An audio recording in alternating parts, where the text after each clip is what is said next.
When my daughter-in-law, Sophia, finally spoke the words I had waited years to hear, the whole house seemed to breathe differently.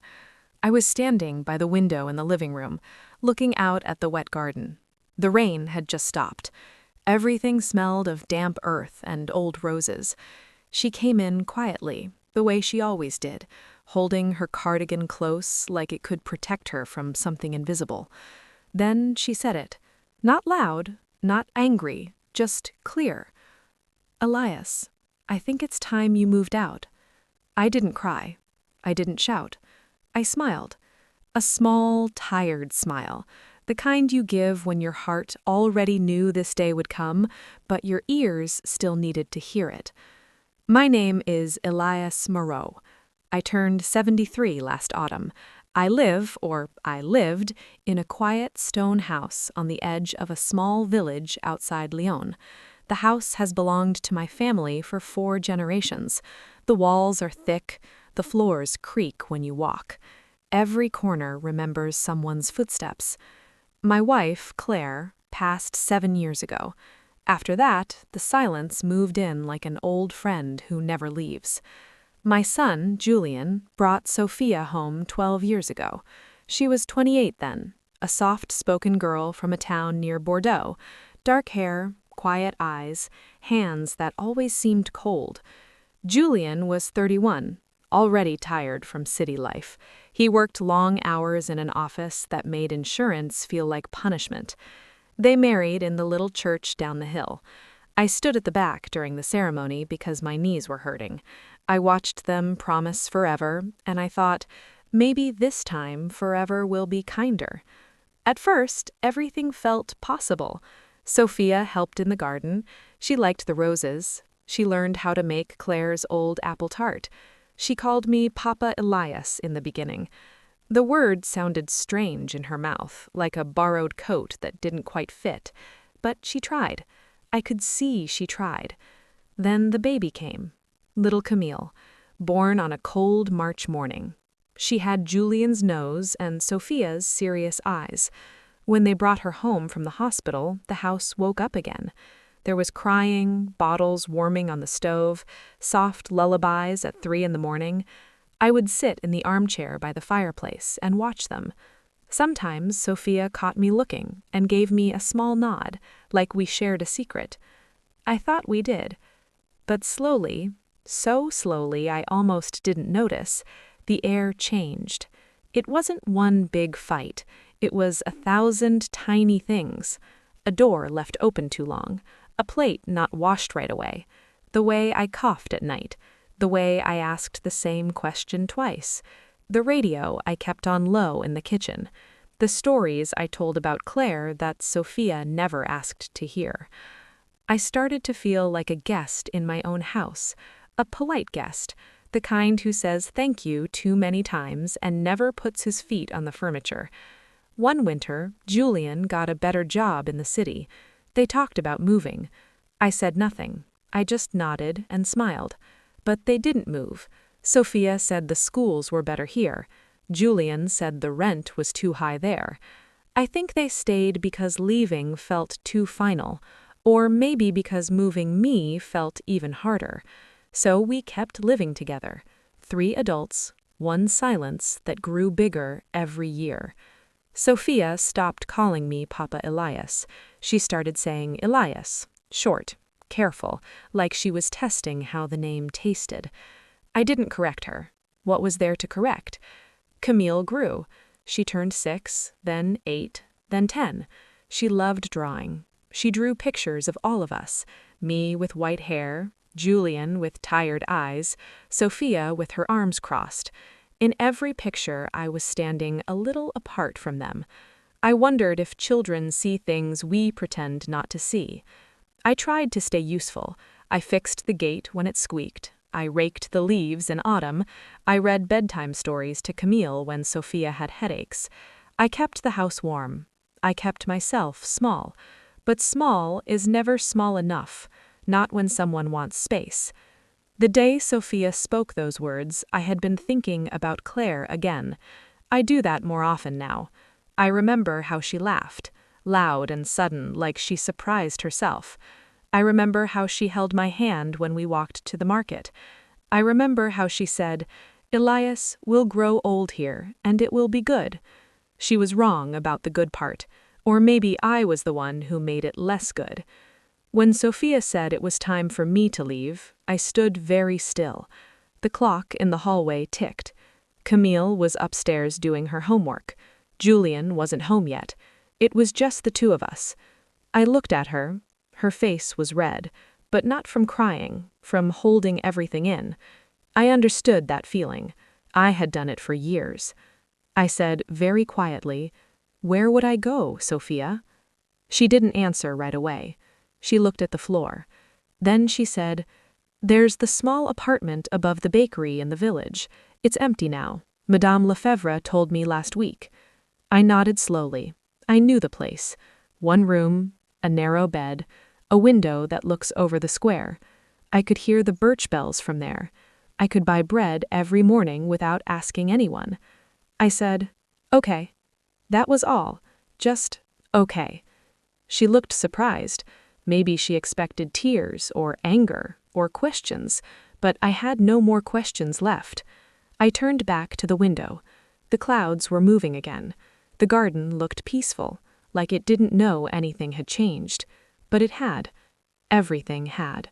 And in that moment, with the rain still fresh on the leaves, and my daughter-in-law standing behind me like a shadow, I understood a simple and terrible thing. The silence hadn't ended because she spoke. The silence had ended because I finally let it go. After that day in the living room, with Sophia's words still hanging in the air like mist, I didn't rush to pack. I let time move slowly, the way old people do when they know the end of something is near. There was no hurry anymore. The house had already begun saying goodbye to me in small ways. I want to tell you how we got here, not just the last moment, but the long, quiet years that led to it. Because the big hurt doesn't come from one sentence. It comes from 1,000 soft ones that were never said. My name is Elias 𝘓𝘓, like I told you. Born in this same house in 1952. My father was a carpenter. He made tables and chairs that still stand in the dining room. My mother kept bees in the back field. She said honey was the only sweet thing worth keeping. They both died before Julien turned 10. Claire and I raised him mostly alone after that. Claire was from a village near Annecy. She came here to teach at the small school down the road. I met her when I was fixing the school gate after a storm. She brought me coffee in a chipped cup and asked if I needed help. I said no, but I kept coming back anyway. We married in 1976. Small wedding, just family, a few friends, and too much wine. Julien arrived 2 years later. He was a quiet baby, never cried much, just watched everything with big, serious eyes. Claire used to say he looked like he was already thinking about tomorrow. We lived simply.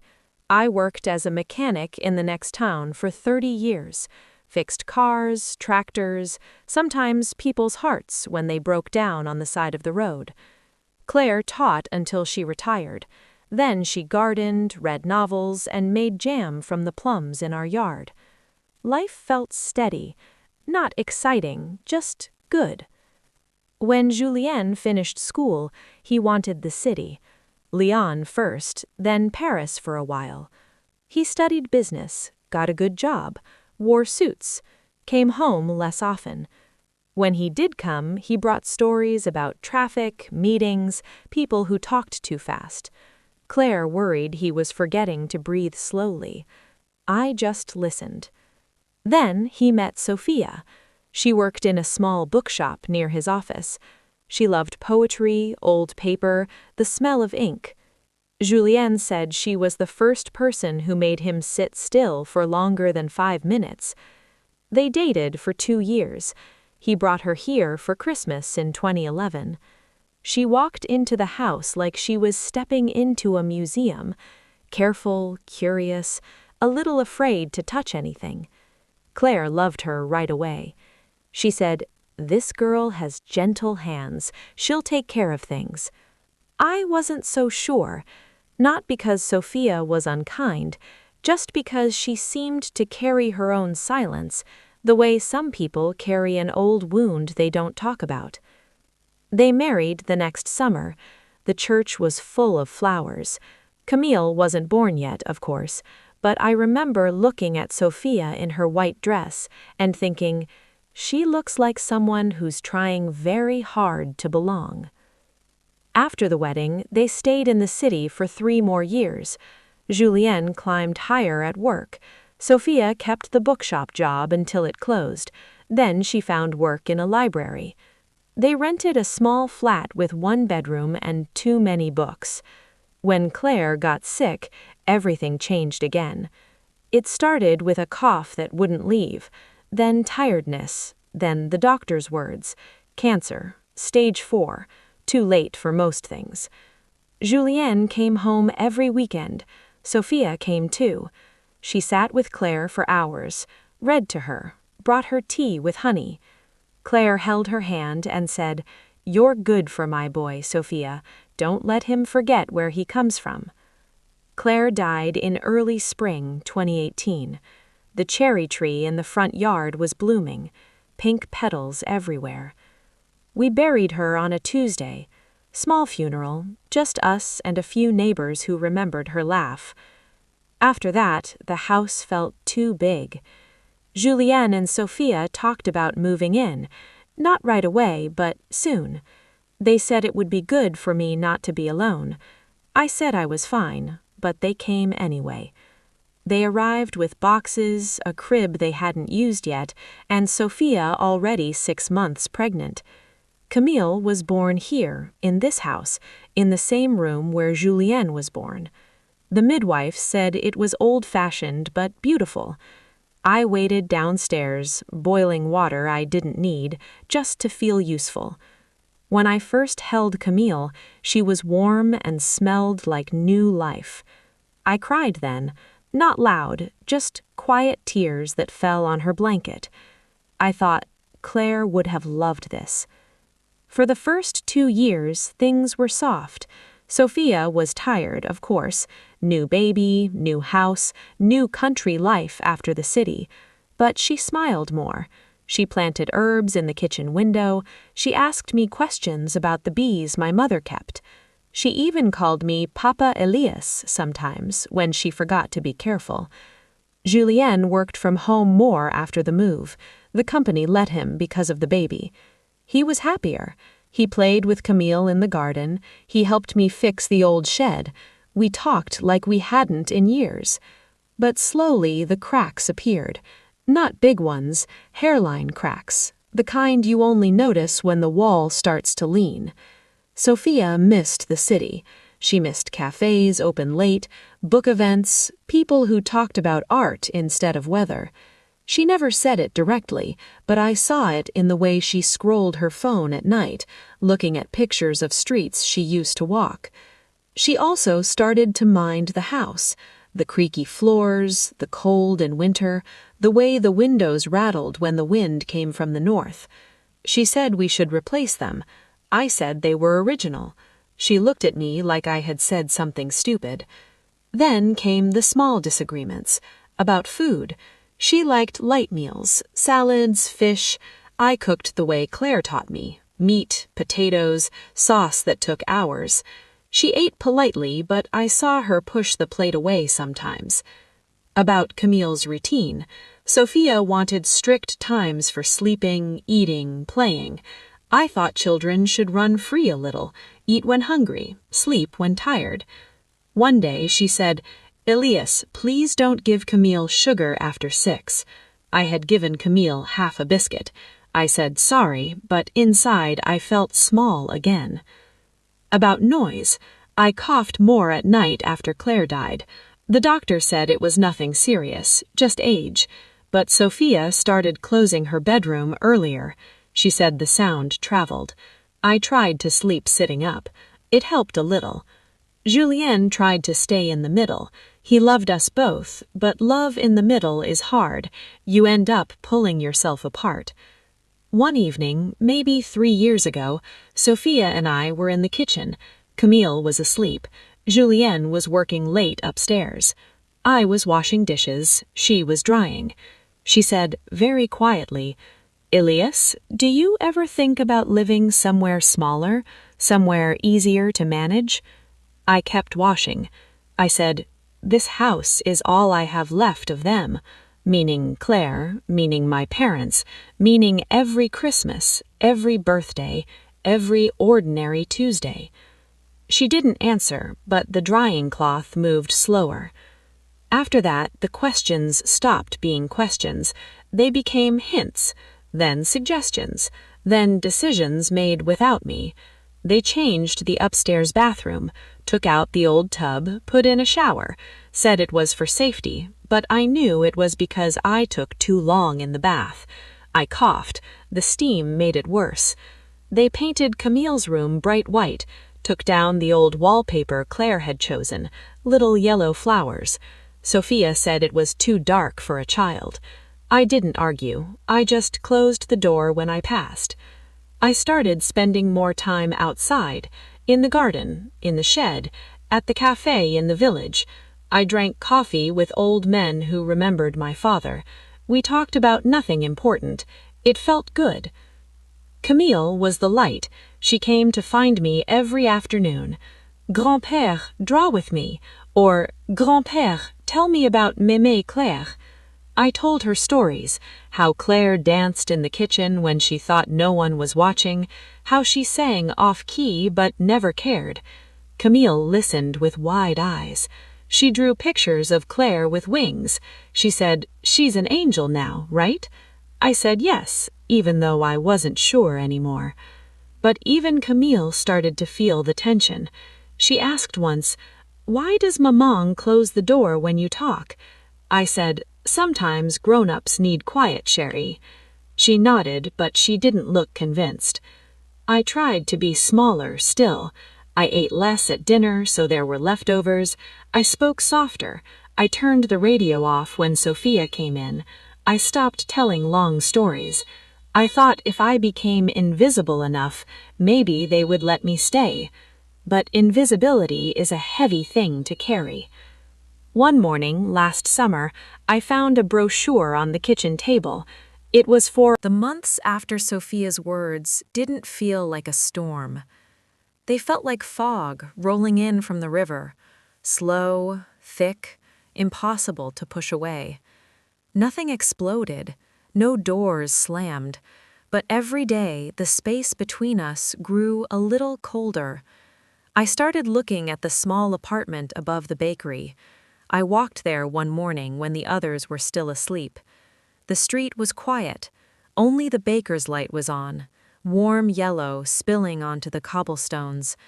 Madame Lefebvre, the owner, saw me from the window. She waved me in, offered coffee. I said no thank you. I just wanted to see. The stairs were narrow and steep. My knees complained the whole way up. One room, small kitchen corner with a 2-burner stove, a table for one, a single bed pushed against the wall, window overlooking the square. I stood there a long time. I could hear the church bell strike 7. I could smell fresh bread rising below. It wasn't home, but it was possible. When I came back, Sophia was in the kitchen making breakfast for Camille. She looked at me. Not angry, just waiting. I said, "I saw the apartment. It's nice enough." She nodded once, nothing more, but I saw her shoulders drop a little, like she had been holding her breath. Julian came down later. He poured coffee. He didn't look at me right away. When he did, his eyes were tired. He said, "Papa, we don't want to push you." I smiled the small smile I had practiced. "I know, Julian." He stirred his coffee longer than needed. Then he said, "But Sophia, she needs more space. For her work, for Camille, for us." I asked, very softly, And what about me? He looked down. He said, "We'll help you settle in. We'll visit. Camille can come every weekend if she wants." I nodded. I didn't trust my voice just then.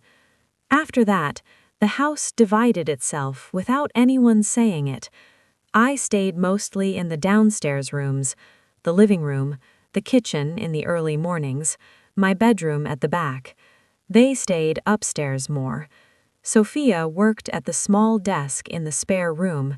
She was writing something now, articles for a magazine about books and quiet living. I heard her typing sometimes late at night. It sounded like small taps of rain. Camille felt it most. She started coming to me less, not because she didn't want to, because she sensed the air was different. One afternoon, she found me in the shed.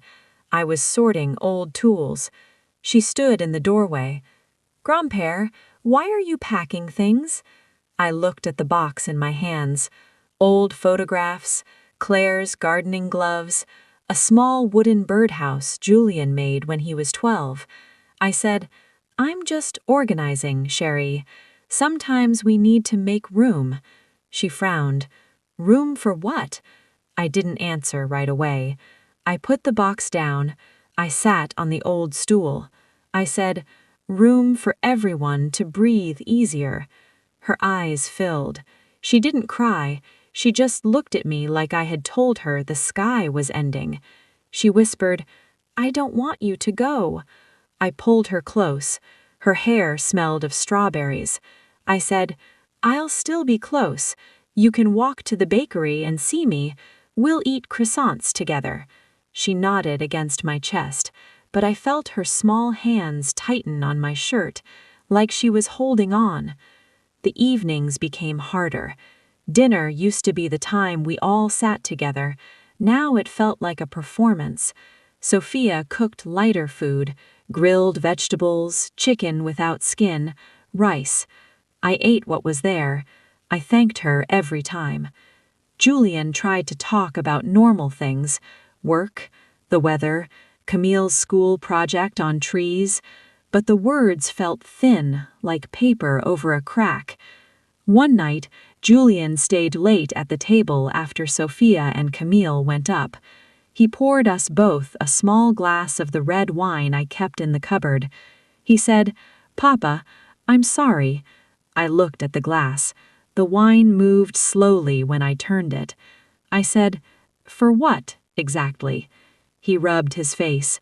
"For not stopping this sooner, for letting it get this far." I took a sip. It tasted like old summers. I said, "You didn't let it happen, Julian. We all let it happen. A little every day." He looked at me then, really looked. He said, "I miss how it was before." I nodded. "Me too." We sat in silence after that. The clock ticked, the house creaked. Outside, an owl called once, then nothing. Sophia started making plans out loud, not cruelly, just practically. She said things like, "The apartment has good light in the morning. You'll like that for reading." Or, "We can bring your armchair. It will fit." I listened. I nodded.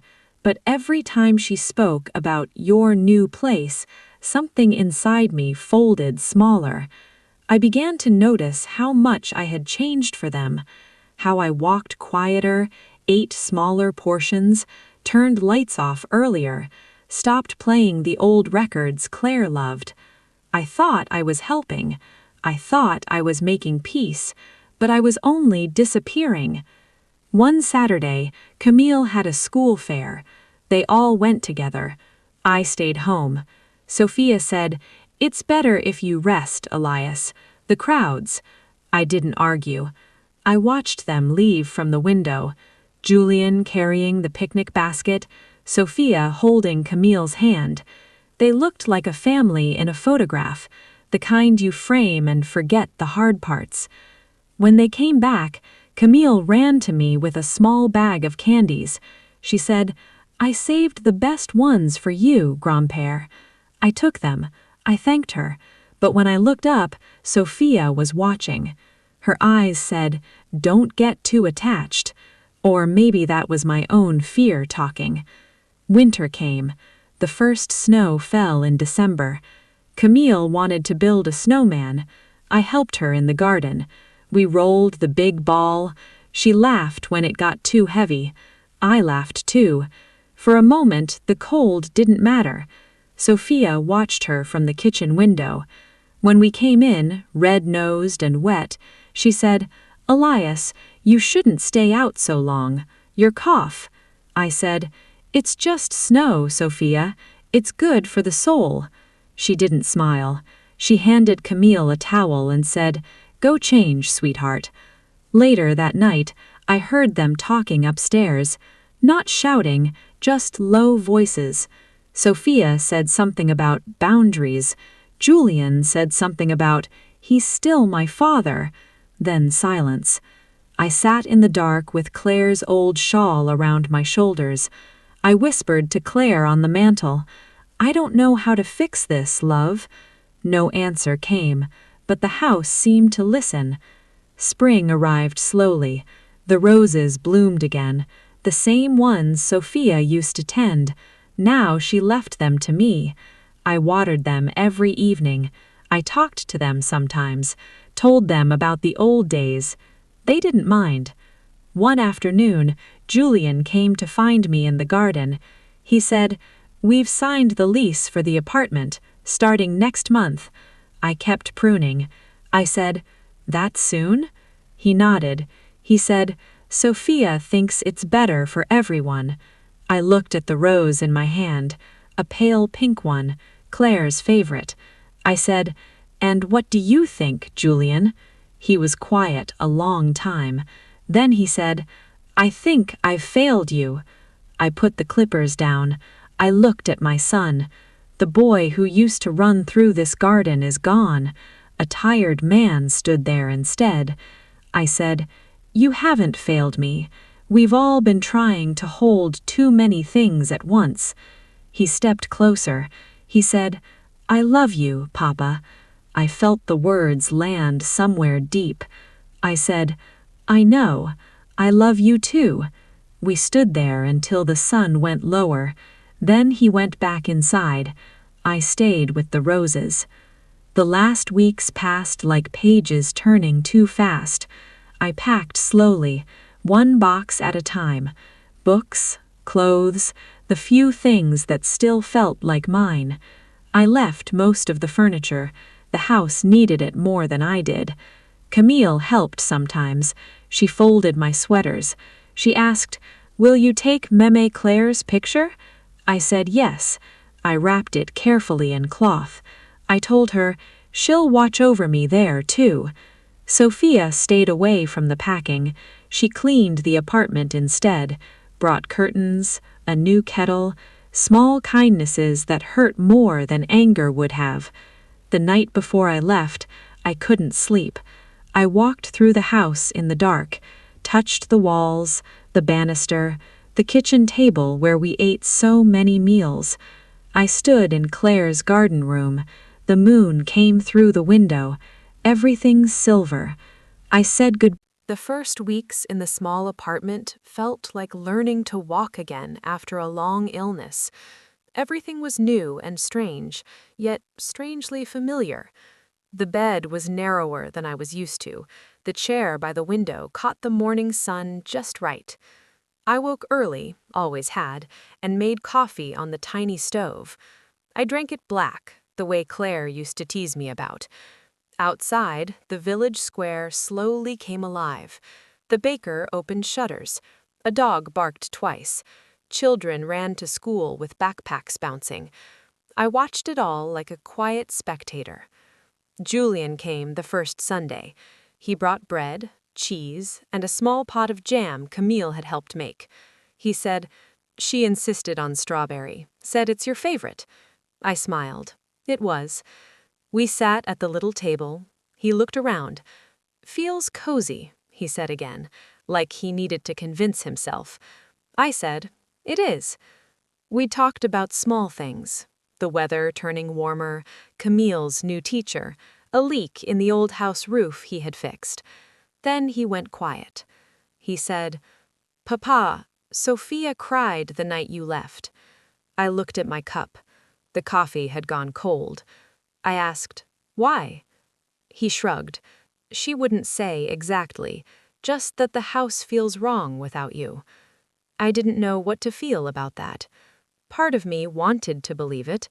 Part of me remembered every closed door, every careful silence. I said, "Sometimes we only notice what we had when it's gone." He nodded. He stayed another hour. When he left, he hugged me longer than usual. At the door, he said, "We'll come next weekend, all of us." I watched him walk down the stairs. His shoulders were a little straighter, or maybe that was wishful thinking. Camille came the next time. She ran up the stairs ahead of Julian. She threw her arms around me before I could even close the door. "Grand-père, I missed you so much." Her voice was louder than the room expected. I laughed, a real laugh, small but true. I said, "I missed you more, chérie." She looked around like she was exploring a secret place. She touched the armchair, sat on the bed, opened the window and leaned out. "Look, you can see the fountain from here." She was right. The old stone fountain in the square still ran, even in spring. Water trickled softly. She said, "It's like a picture book." We ate the bread and jam together. Julian watched us. He smiled, but his eyes were careful. Afterward, Camille drew a picture on a piece of paper I had. Me in the window, the bakery below, a bird on the sill. She wrote in big letters, "Grand-père's new home." When they left, she hugged me again. She whispered, "Don't be lonely, okay?" I promised I wouldn't. But after the door closed, the room felt smaller. The days settled into a rhythm. Mornings, coffee and watching the square. Midday, a walk along the river path. Afternoons, reading one of the few books I brought. Evenings, a simple supper. Bread, soup, sometimes cheese. I didn't cook big meals anymore. No need. Madame Lefebvre started bringing me an extra croissant every few days. She said, "You look like you need butter, Elias." I thanked her. She never asked questions, just left the paper bag on the counter downstairs. Kindness without words. I liked that. Then came the letter. It arrived on a Tuesday, plain white envelope, no stamp, hand-delivered, my name in Sophia's neat handwriting. I carried it upstairs, sat in the armchair, opened it slowly. Inside was one sheet of paper, folded once. "Elias, I don't know if this is the right thing to write. I've tried to say it in person so many times, but the words never came, so I'm writing them now. I was afraid, for years, afraid of not being enough, afraid Julian would always choose the past over the present, afraid Sophia would love you more than me, afraid the house would always belong to Claire and never to me. I pushed you away because it felt safer than letting you stay close. I told myself it was for space, for peace, but it was fear dressed up as practicality. The house is quieter now, too quiet. Camille asks for you every day. Julian looks at your empty chair like it hurts him. And I sit in the kitchen sometimes and remember how you used to hum when you washed dishes. I never told you I liked that sound. I was wrong. Not about needing boundaries, but about thinking pushing you out would fix anything. It didn't. It only broke something else. I don't expect forgiveness right away, or ever, maybe. But I needed you to know. I'm sorry, truly. And if you ever want to come back, even for coffee, even for an hour, the door is open. Sophia. I read it twice, then folded it carefully, put it on the table, stared at it for a long time. My chest felt tight, not anger, not sadness exactly, something heavier, like regret meeting relief for the first time. I thought about Claire, what she would say. She always believed in second chances. She said people make mistakes because they're human, not because they're bad. I whispered to the empty room, "What do I do now?" No answer, but the church bell rang 5 times, soft, steady. That night I didn't sleep much. I sat by the window, watched the square empty. Streetlights came on. A couple walked by holding hands. A cat crossed the fountain edge. Everything ordinary. Everything continuing. The next morning I made coffee. I took the letter out again, read it once more, then wrote back. "Sophia, thank you for the letter. It wasn't easy to write, I know. It wasn't easy to read either, but I'm glad you sent it. I spent years trying to be small enough to fit in the corners you needed clear. I thought if I disappeared quietly, everyone would be happier. I was wrong too. Disappearing doesn't solve anything. It just leaves holes. I forgive you, not because it's easy, because holding on to hurt is heavier than letting it go. I'm not ready to come back yet, not to live there. The apartment is small, but it's mine, for now. That feels important. But I would like to see Camille, and Julian, and you if you're ready. Maybe coffee one afternoon, in the garden if the roses are still blooming. We can start small. No promises, just steps. Elias." I sealed the envelope, wrote her name carefully, walked downstairs, gave it to Madame Lefebvre, asked her to pass it along. She nodded, no questions, just, "I will, Elias." 2 days later, Julian called. His voice was soft. He said, "She read your letter. She cried again, but this time she smiled too." He asked if they could come on Saturday, all 3. I said yes. Saturday came with sun, warm for April. I tidied the room, bought flowers from the market, pink roses, put them in a glass on the table, made tea, waited. They arrived at 3. Camille first up the stairs. She hugged me. Then Julian. Then Sophia. She stood at the door a moment, eyes red, but calm. She said, "Thank you for letting us come."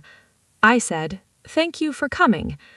We sat, Camille on my lap, Julian in the other chair, Sophia on the edge of the bed.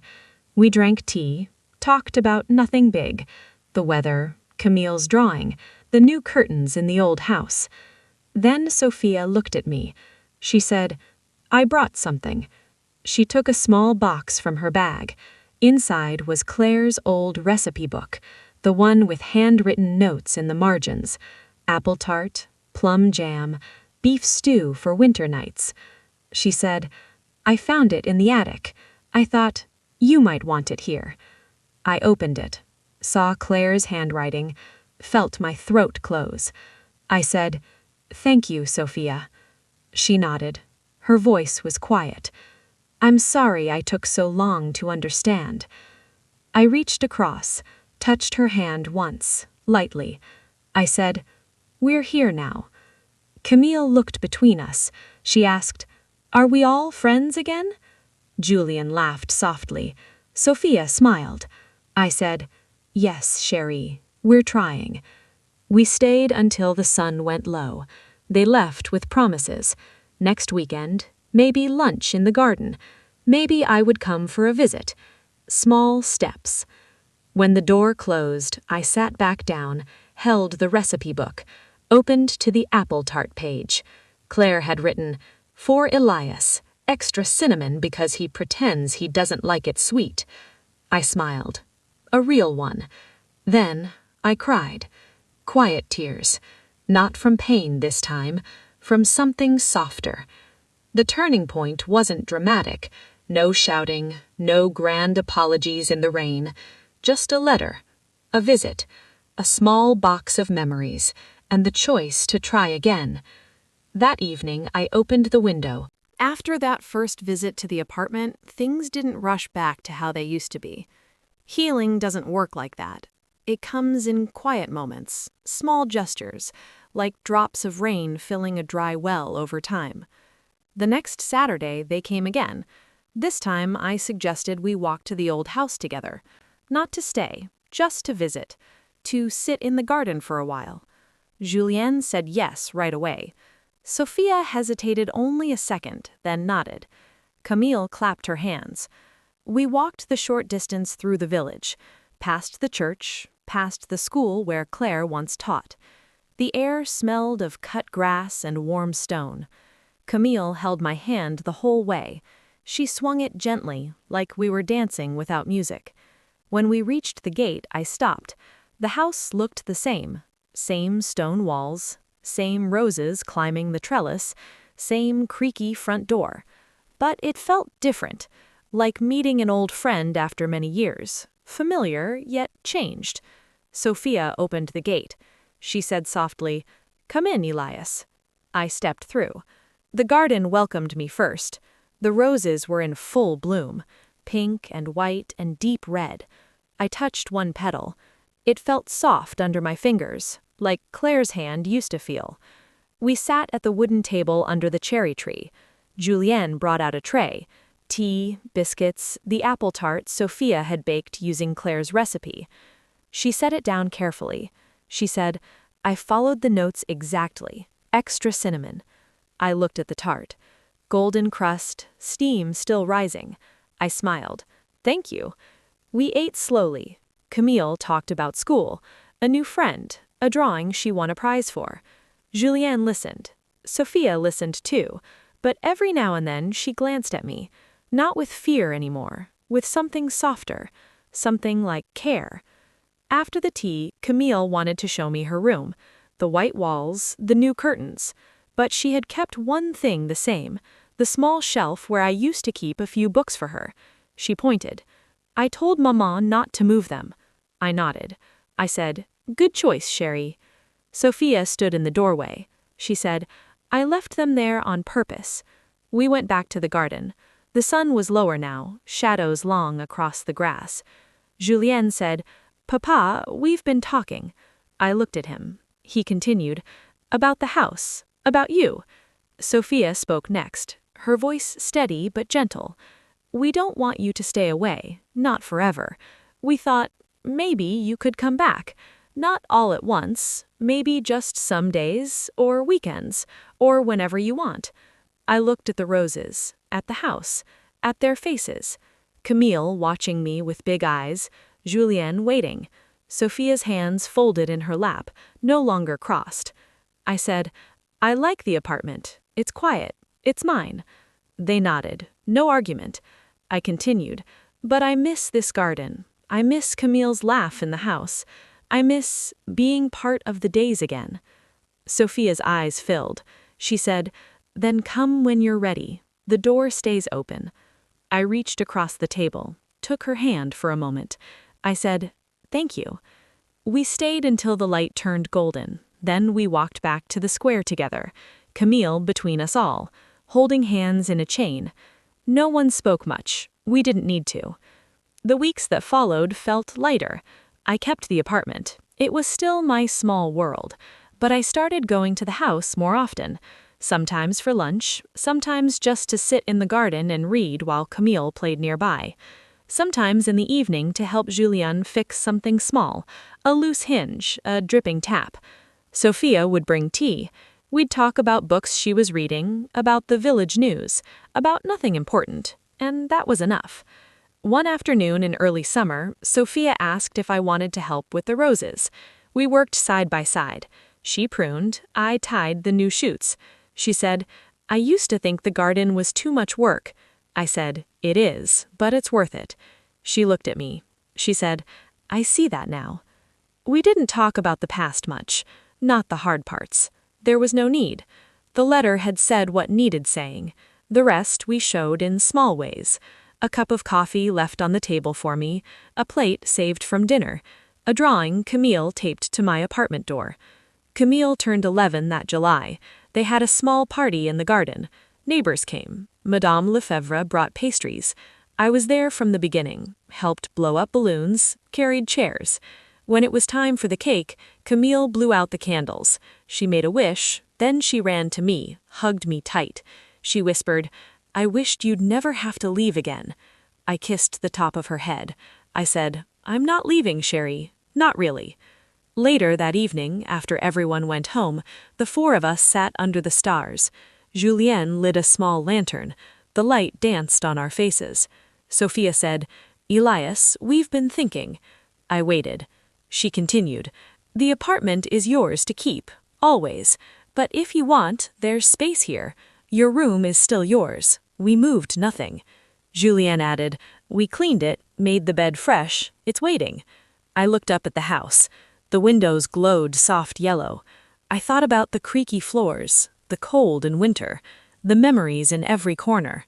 I thought about Claire's laugh echoing in the kitchen, about Camille running through the halls, about Julienne's tired smile when he came home, about Sophia's careful kindness that had finally opened. I said, "I'll come more often." They smiled. Sophia said, "That's all we ask." I didn't move back completely, not then. I kept the apartment for quiet days, for mornings when I wanted to watch the square alone, for evenings when I needed space to remember how far we've come. But most days I walked to the house. Sometimes I stayed the night. My old room smelled of clean linen and faint lavender. I slept better there than I expected. Autumn came. The leaves turned gold and red. One evening, Julien and I raked the garden together, like we did when he was small. He said, "I'm glad you're here, Papa." I said, "I'm glad too." We worked until dark, then went inside. Sophia had soup waiting. Camille was drawing at the table. She showed me a picture. All four of us in the garden, no one standing apart this time. We were close, holding hands in a circle. I said, "It's beautiful." She beamed. Sophia watched us. She smiled, a real, soft smile, the kind that reaches the eyes. That winter was milder than usual. Snow came only once. Camille and I built a small snowman in the front yard. Sophia took a photo. Julienne joined us with scarves. We laughed when the carrot nose fell off. The house felt warm, not just from the fire, from something deeper. One night, after Camille was asleep, the three of us sat in the living room. The fire crackled. Sophia said, "I never thought we'd get here." I said, "Neither did I." Julien looked at the flames. He said, "We almost lost it." I nodded, but we didn't. Sophia reached for my hand. She held it gently. She said, "I'm grateful, Elias." I squeezed her hand once. I said, "So am I." We stayed like that for a long time. No more words needed. The house breathed around us, steady, quiet. Home. I still go to the apartment sometimes, when I need silence, when I want to hear the church bells alone, when I want to remember how far we've come. But most days I'm here, in the house, with the thick walls and creaky floors, with the roses and the memories, with the family that learned, slowly, painfully, beautifully, how to make room for everyone. The silence that once hurt us has turned kind again. It's the kind of quiet that holds space for laughter, for stories, for ordinary days that feel like gifts. And every evening, when the light fades and the house settles, I look at the armchair by the window. I think of Claire. I whisper, "We made it, love. We're all here." And somewhere, in the gentle way the curtains move in the breeze, I believe she hears me. The years after that first gentle return passed like seasons, turning pages in a book you don't want to finish too quickly. Not everything became perfect. Houses don't erase old hurts overnight. People don't either. But we learned to live with the scars the way old trees live with rings, each one telling a story, none of them breaking the trunk. I never fully moved back into the big stone house. Not in the way we once imagined. The apartment above the bakery stayed mine, a small place with one window, one chair, one quiet morning at a time. I kept it because it reminded me I could stand alone if I needed to, and because sometimes, even in a family that loves you, a man needs a corner that belongs only to him. Most days, though, you'd find me walking the familiar path from the square to the garden gate. I'd arrive with the newspaper under my arm or a small bag of croissants Madame Lefebvre pressed into my hands. "Tell Camille they're fresh," she'd say with a wink. I always did. Camille grew taller. Her drawings filled the walls now, not just of us, but of dreams she had, cities she wanted to see, books she wanted to write, gardens bigger than ours. She still called me grand-père, still ran to hug me when I arrived, but she also started asking deeper questions. Why did you leave before? Why did Maman cry so much? I answered honestly, in the simple way children deserve. We were all a little lost, Sherry, but we found our way back to each other. She'd nod seriously, like she was filing the answer away for later. Then she'd change the subject to something lighter, a new bird in the garden, a song she learned at school. Children know when to let heavy things rest. Julian changed too. The tiredness in his eyes softened. He worked fewer hours now, the company allowed it after he asked. He spent more time in the garden with me. We fixed things together, the old gate that still squeaked, the bench under the cherry tree that wobbled after too many winters. One afternoon while we sanded wood, he said, "I used to think being a good son meant protecting everyone from pain." I looked at him. Dust from the sandpaper floated in the sunlight between us. I said, "Pain isn't always the enemy, Julian. Sometimes it's the teacher." He nodded slowly. "I see that now." Sophia became someone new, yet still herself. The careful way she used to move through rooms loosened. She laughed more easily. She started calling me Elias again, not short and testing, but warm, like a name she had reclaimed.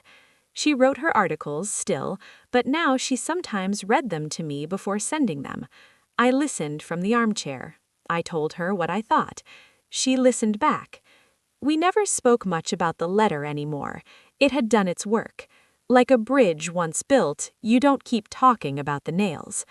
Some evenings we all sat together in the living room, fire going if it was cold, Claire decorating the tree, Julian with a book he never quite finished, Sophia knitting something soft for winter, me just watching them, feeling the house breathe around us. No one tried to fill every silence. We let some silences stay. They felt comfortable now. One Christmas, we decorated the tree the old way. Claire's ornaments came down from the attic, glass birds, silver stars, the little wooden angel Julian made when he was 8. Camille hung most of them. She stood on a chair.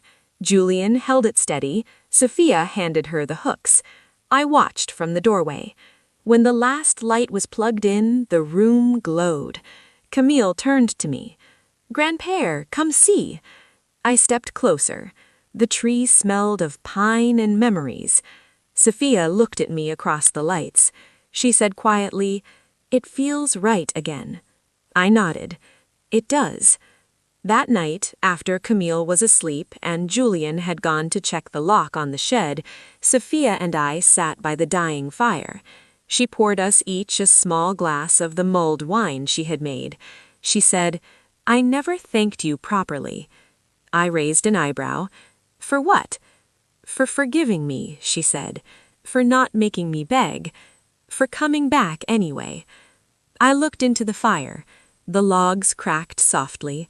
I said, "I forgave you because I saw myself in you, Sophia, afraid of losing something, trying to hold too tight." She was quiet a moment. Then she said, "I was afraid the house would swallow me, of never being more than Julian's wife or Camille's mother or the woman who married into Claire's home." I turned to her. "You're more than that. You always were." She smiled, small but real. She said, "I know that now." We sat until the fire was only embers. Then she stood. She kissed my cheek the way daughters sometimes do when words aren't enough. "Good night, Elias."